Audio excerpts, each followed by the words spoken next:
I am not sure what selection of poems you will hear today from Kathy Barna, or even if they'll be from her collection, The Blue Egg. Perhaps she'll read a deeply lyrical, meditative poem about a morning run, with which she opens her collection, or a poem or two about her children, some of my favorites, that illuminate the complicated, sometimes contradictory, and always harrowing adventure of parenting. Or she might take us into a distant past, where family members shapeshift into lizards or stand paralyzed at the kitchen sink. You see, in Kathy's work, anything is possible.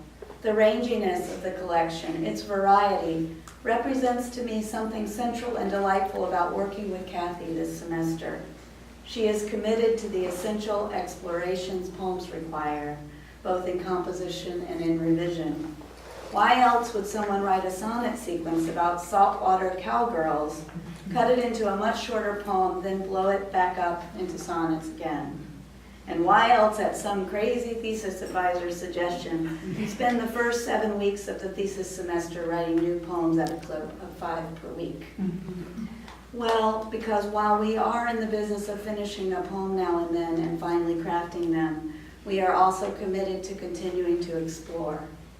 Join me in welcoming Kathy up to take us deep into the interior, wherever that may lead us.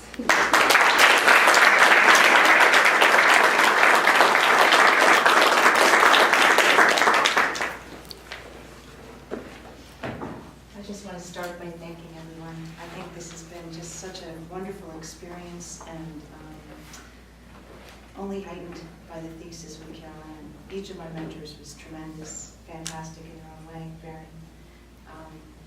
But deserving of thanks, as well as to the community, and thank you for coming, because you had other nice options. Look outside. But I hope I can reward your willingness, and if not, there's always Jenny.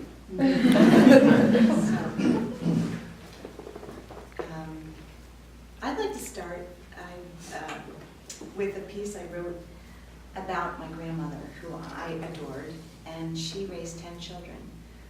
By the time I came around, there were 20-some aunts and uncles, 30 grandchildren, cousins, and she managed to feed us all every holiday weekend with 3 square meals, primarily from what was in her garden. And if you heard Barb talk about Wonder Bread, wow, there's something about food that takes us back to a place and gives us hope. But this is actually about the last time I saw my grandmother. I was asked to feed her, and it's called Feeding Grandma Ella. We danced the mirror dance at lunch, our mouths opening like gaping fish. I fed Grandma only once, spooning mush from me to her as my children rolled like puppies on the floor. Her eyes asked for more while another diner moaned next door, and nurses chattered throughout the floor. Flecks of tender mercies formed and fell, thick and heavy in a deep crush. My children grabbed handfuls, I intently spooned mush. My pregnant belly rubbed the table edge as I leaned toward the lock in her eager eyes. This was my last chance to say goodbye. She who fed 10 children from her own body, now spent and bent in a wheelchair. This one feeding out of thousands hardly constituted fair. I recall eating fresh peas in her garden, on my knees giggling with my cousin, and presenting Gram with the lonely dozen. Rolling green globes, small, shiny sugar balls that survived our feast. Like the loaves and the fishes, she climbed into the cellar and brought out canned goods, pickles, red beets, creamed corn, enough to fill dishes. Our last supper, I fed her everything on the plate, things I could not identify. She ate and ate. I would not make her funeral. It was too close to my due date. I missed the formal warning. My child came 10 days late.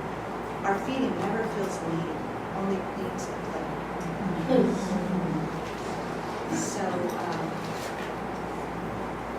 it's interesting how food brings back a memory, but I think all good writing tries to draw in all the senses, and that was my attempt here in the next piece. This actually was inspired by our family took a trip to Spain, and we're avid soccer fans.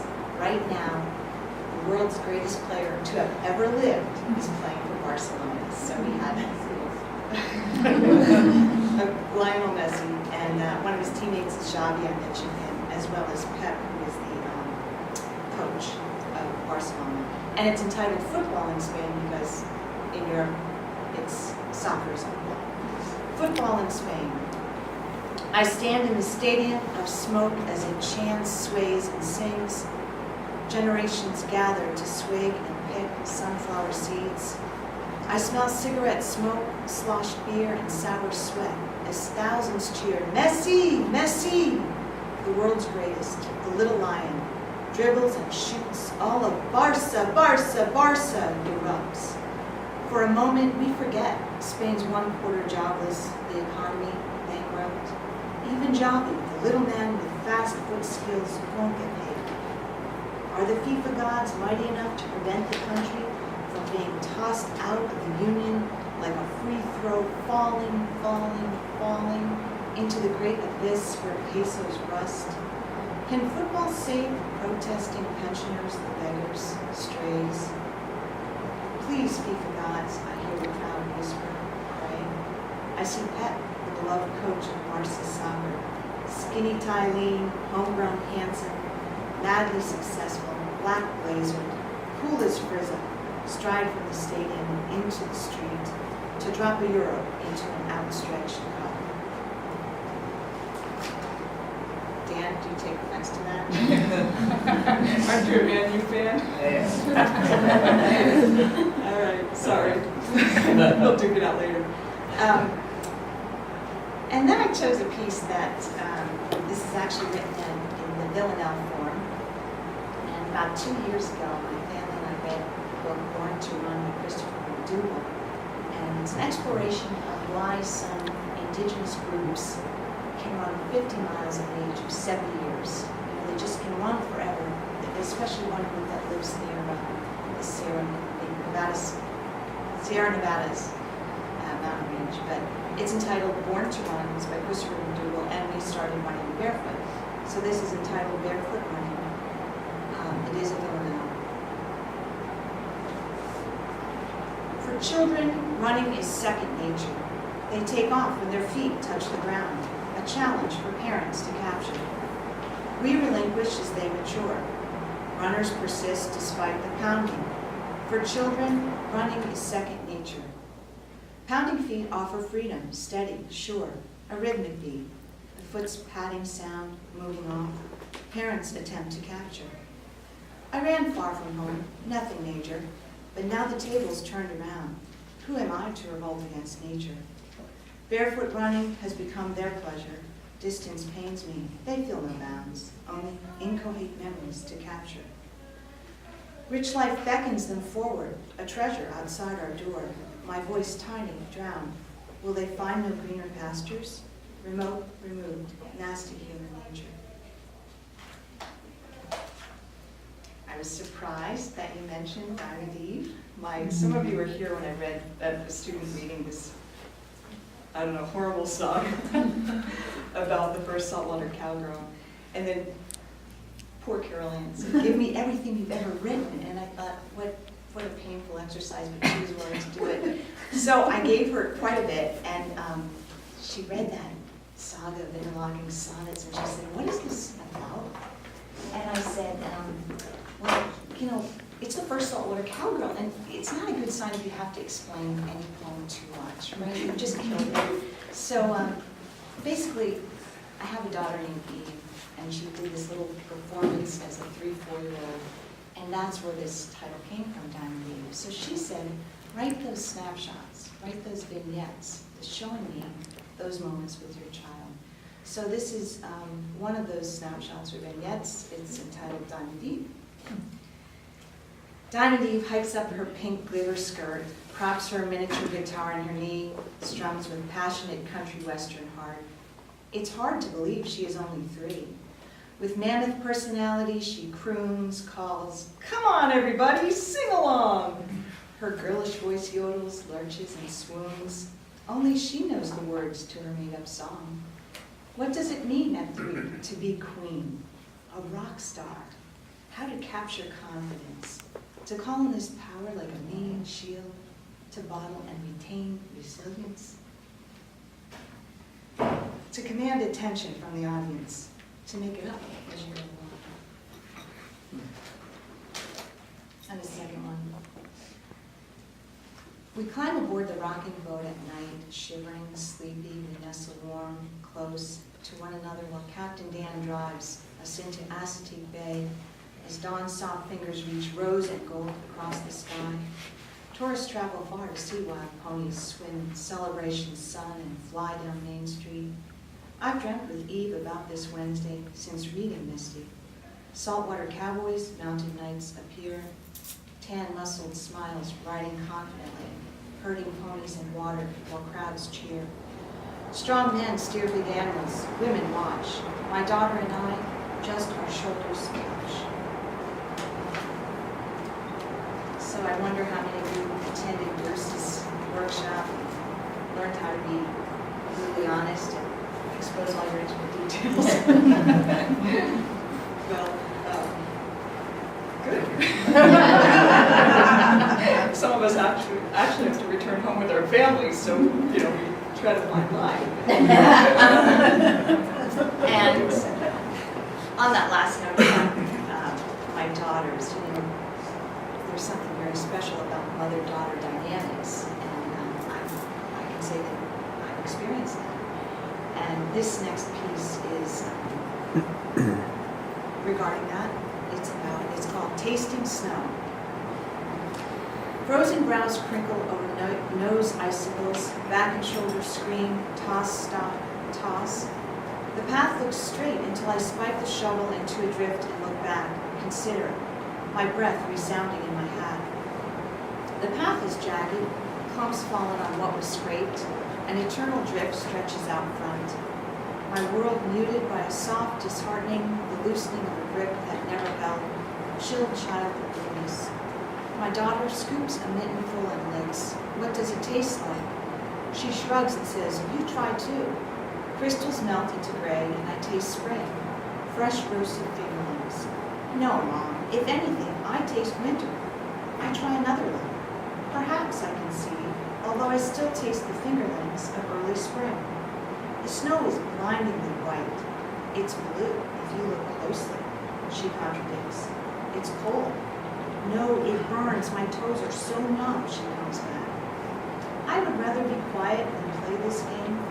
Which is more exhausting, the constant opposition or shoveling white snow? Both wear on me. She was born with a large lump on her head, the result of banging up against the birth canal. The nurse assured me it could be reshaped by gentle pressure, and she cupped the bump and pushed. This is normal. She will be fine, the nurse said. Her green mittens, knit by Grandma, hang wet and limp. I choose not to talk. I know the friction with her like the well-worn shovel handle.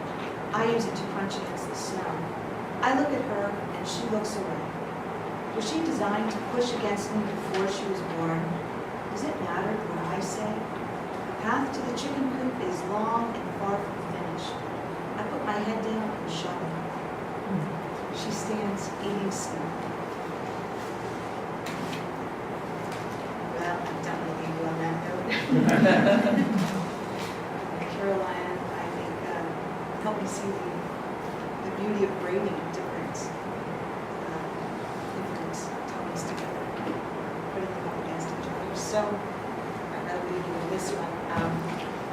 I said we have to return home. Some of us actually have to return home to the people who realize, but I'm like a good DJ in that I take requests, and I put my family through a number of these readings, and I have a request from my husband for this one. It was actually written, I submitted it to the anthology that's raising money to help the devastation that Sandy caused at the Jersey Shore. And so this is called Ode to the Jersey Shore. I need some breath. Families, ice cream sandals, chairs ankle-deep surge, tight tankinis and sunscreen tied, bronze bikinis, tattoos splayed, sandy speedos, buff footballs, boardwalk clomping promenade, seniors week after school, Springsteen annual ritual, hair slick style, waves surf, gold chains bling, skin, skin, skin, wet fair, freckled warm cinnamon, honey gold, caramel raisin, Litter, blankets, shells, and rock. Picnics, cat, grandmas, fat kids in socks. Umbrellas, sodas, hip-hop. Solo cups, not a single bare spot on the sand or ocean to float. Cotton candy, salted taffy, greasy french fries, peanuts, seaweed smells. Swimsuit, t-shirts, souvenir shops. Coolers, postcards, painted shells. Kayaks further out, planes with banners say, eat at Dominic's. Wings, pictures, pizza, nuggets. Jet skis, waves with surf swimmers, flip-flops, floaties, fins for flippers. Beer guts, thongs, greased walkers. Sharks, rocking jellyfish blobs. Bullhorns, whistles, lifeguard chairs. Screaming, splashing, no big cares. Cocoa butter, wrap, zinc oxide. Crowds of fun, sun people outside. Boardwalk shadows, hot dogs. Escaping, biceps hanging. Pebbly moats and castles. Plastic pails, shovels, sand, buried shouts. Painted with snacks and prices truck. Ice cream like a cold wave. Oh, another August sun. Thank you.